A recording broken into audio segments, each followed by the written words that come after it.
Have you ever wondered what it would be like if a single voice could decide the fate of nations?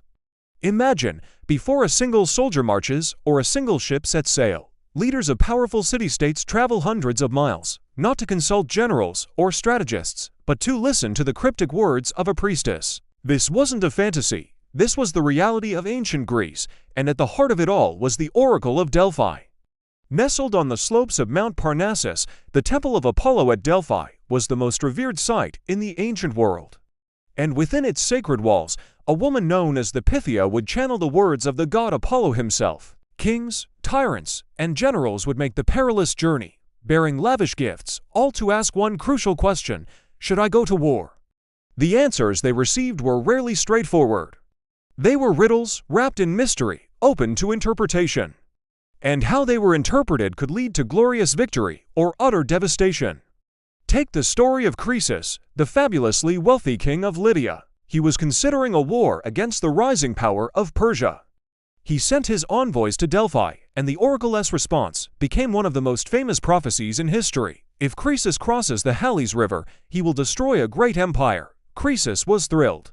He saw this as a clear sign of victory, so he launched his invasion. He did cross the river, and he did destroy a great empire his own. The prophecy was true, but not in the way he had hoped. This is the perfect example of the oracle's double-edged power. It didn't just predict the future. It forced leaders to confront their own ambitions, their own biases, and the potential consequences of their actions. Then there's the case of the Athenians facing the massive Persian invasion led by Xerxes. The city was in a panic. Their first consultation with the oracle was terrifying.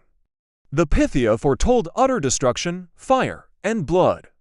The Athenian envoys were so distraught they refused to leave, begging for a more hopeful answer. Finally, the oracle relented, offering a second, equally cryptic prophecy: though all else shall be taken, a wall of wood will be your sole defense. This sparked a massive debate back in Athens. What was this wall of wood? The older citizens believed it meant reinforcing the Acropolis with a wooden barricade. But a brilliant and ambitious politician named Themistocles had a different, radical idea. He argued the wall of wood was not a physical wall at all. It was a fleet of ships, a navy. He convinced the Athenians to abandon their city, put their faith in their fleet, and face the Persians at sea. This led to the legendary Battle of Salamis. The smaller, more agile Greek fleet, fighting in the narrow straits, completely outmaneuvered the massive Persian navy. It was a decisive victory, a turning point that saved Greece from Persian conquest. And it all hinged on the interpretation of the oracle's words. Had they interpreted the wooden wall differently, the history of Western civilization could have been completely altered. So, was the oracle truly speaking the words of a god?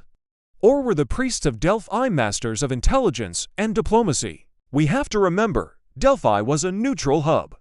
People from all over the Greek world and beyond came to visit, bringing news, gossip, and information.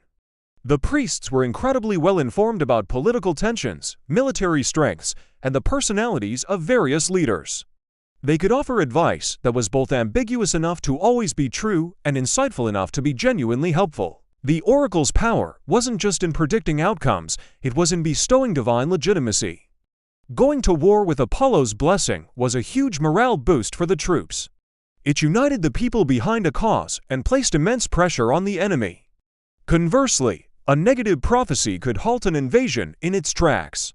No one wanted to be the commander who defied the gods. The Oracle of Delphi shows us that in war, information, psychology, and faith are weapons just as powerful as bronze and steel. The riddles of the Pythia force leaders to think, to strategize, and ultimately, to take responsibility for their choices. It was a divine mirror reflecting the hopes and fears of an entire civilization. What do you think? Was it divine prophecy or brilliant political maneuvering? Let me know your thoughts in the comments below. Thanks for watching, and if you enjoyed this journey into ancient history, don't forget to like, subscribe, and hit that bell icon for more stories. See you next time.